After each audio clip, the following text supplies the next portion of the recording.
soca, soca.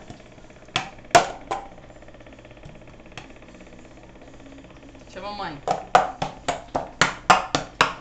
Vai, agora o Eric, vai. Vai, força. Deixa. Vai. Vai pra fazer arroz, vai, soca. Fazer arroz. Levanta.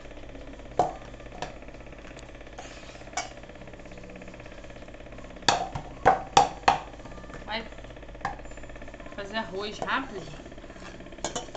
Aqui, ó. Toma, vai. Aqui, toma, toma, soca aí.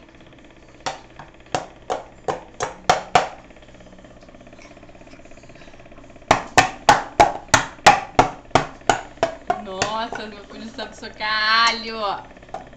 Vai fazer o que esse alho aí? Vai fazer o que com esse alho? Vai fazer arroz ou vai fazer carne?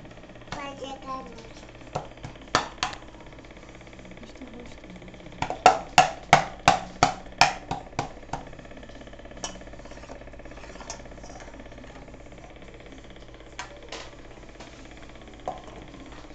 Vai, só com arroz aí. O alho pra mamãe fazer arroz.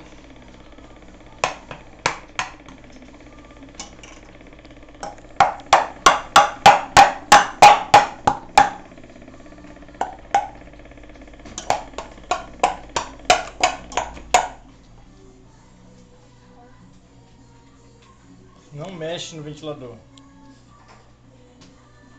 Vai, só com o alho. Acabou de tocar? Tocou tudo?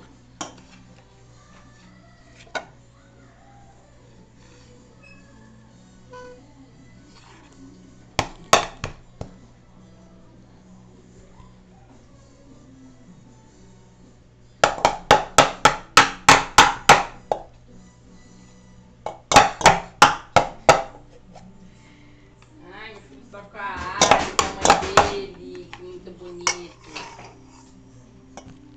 Ajudando a mãe na cozinha. Tocou? Tocou tudo? Vai fazer o que agora? Parei.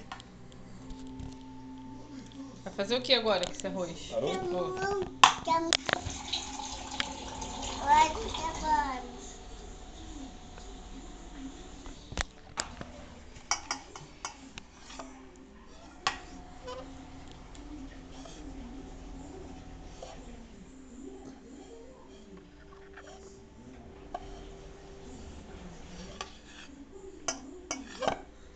Só com alho.